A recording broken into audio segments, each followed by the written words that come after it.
I have medicine. Antibiotics. Maybe she can help. It's so bizarre doing a movie like this. Anytime you have a scene with an ape, you're basically acting to a man or a woman in a gray unitard, you know, with these white dots all over them, making ape noises and crouching like an ape. One day. I was worried. I was like, Matt, what is this gonna be? What is this gonna be? Is this gonna be someone acting like an ape? What are we gonna be doing? And I had a friend, actually, who had worked with Andy Serkis. He said, don't worry, you'll be fine. You stay. One day. And you know what? Instantly, he is so good. I might need a little more time. One day!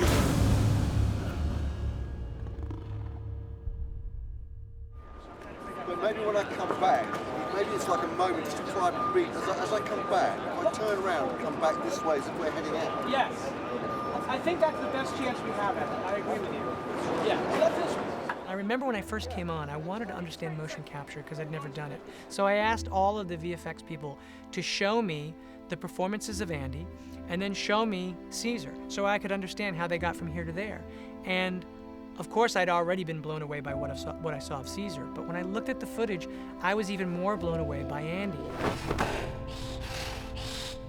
The emotional qualities which he gives Caesar, that's why the audience loved Rise that much. I mean, it was a good movie, but what it really was a great performance in Caesar with Andy Serkis. And he's doing that here in Dawn.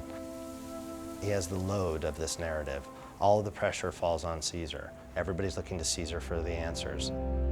The big challenge for finding Caesar this time round was plugging into exactly where he is emotionally, where he is psychologically. So I had to do a lot of thinking as to what had happened in that 10-year period.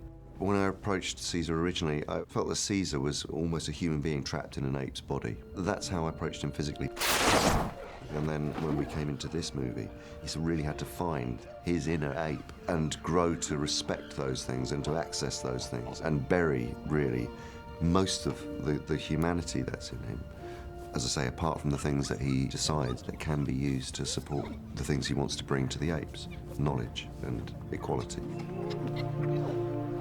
So that was really the basis of where I started for creating Caesar for the second movie. The amazing thing about the way Andy interprets Caesar is that his instincts are almost universally better than what we would have been able to dictate from the script. There's lots of moments in the script where obviously we need to explain what we want Caesar to be doing behaviorally, really because we're trying to limit how much he's doing with dialogue or signing. So that kind of behavior, we try to make it very specific and we try to make it seem realistic, but also at the same time feel a bit evolved. And Andy is gifted beyond belief at doing that kind of thing. Truthfully, it's almost a bit of a crutch because there are times where we'll work on stuff and at some point we'll just assume Andy will pull this off. It might seem a little bit insane on the page, but I bet Andy will be able to pull it off and sell, you know, what's going on here. Said no guns. He's a pacifist. So he has to weigh up the dangers that the entire colony could face if they start to retaliate for the invasion.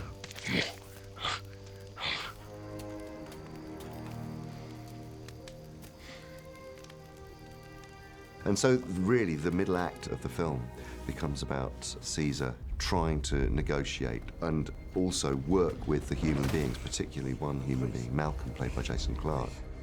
This is your home, and I don't want to take it away from you, I promise.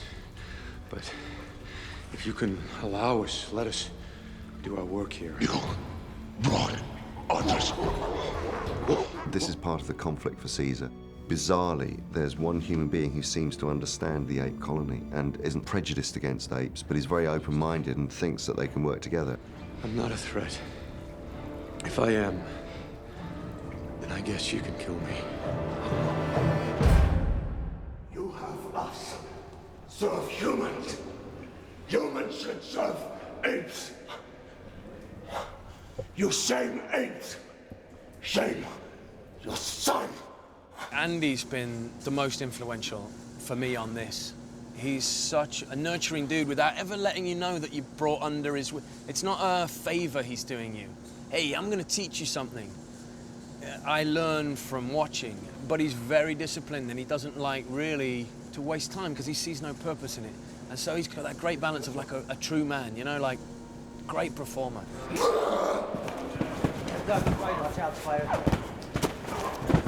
People work in different ways, but you know, people think that it's a matter of doing monkey movements, that it's a matter of copying a chimpanzee, or, you know, it's nothing to do with that really. I mean, yes, there are behavioural things that you have to learn, but actually it's all about you playing a character, regardless of playing an ape. It's understanding the psychology of the part, as you would if you were playing a human being. So, you know, performance capture isn't about, you know, sort of doing gross body movements and pantomiming. It's actually where it's at its most powerful is in its stillness. You know, being brave enough to hold a close-up and to internalise and not feel you're having to demonstrate your apeness. It's a very complex thing in a way that we do, because you're not working in a big suit, a big furry suit, so it's not about the external of it. It's much, much more about the internalisation of it. It's so interesting because people, I think, assume that the performance capture process is going to be alienating to an actor who's playing a live-action character. But actually, I think they just forget after about 5 minutes. Once you get over looking into my face when I've got lots of dots all over it and a head-mounted camera, once you've literally been in that situation for 5 minutes, it meant nothing, because actors are actors and they look into each other's eyes and they know whether the other person's being truthful or not, and that's what all of this is about. Caesar, if you don't go, it'll be all out war. War has already begun.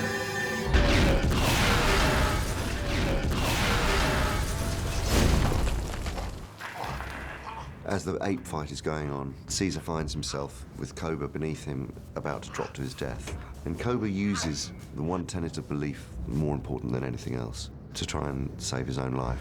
Ape. Not kill. Ape. And Caesar has to make a decision, and he has to do what he believes is right, which is to let him drop to his death. I remember when I read it for the first time, I thought it was so wrong for the character of Caesar to do that, and I had a very violent reaction to it. And actually, having played the role all the way through and reached a point where it actually began to make sense, but it was a very complicated scenario, and any kind of absolute belief system is fundamentally flawed. And I think that for Caesar, because humans have let the earth fall apart, in his ambition to make a perfect ape society, he believed that apes could make a better job of it than humans.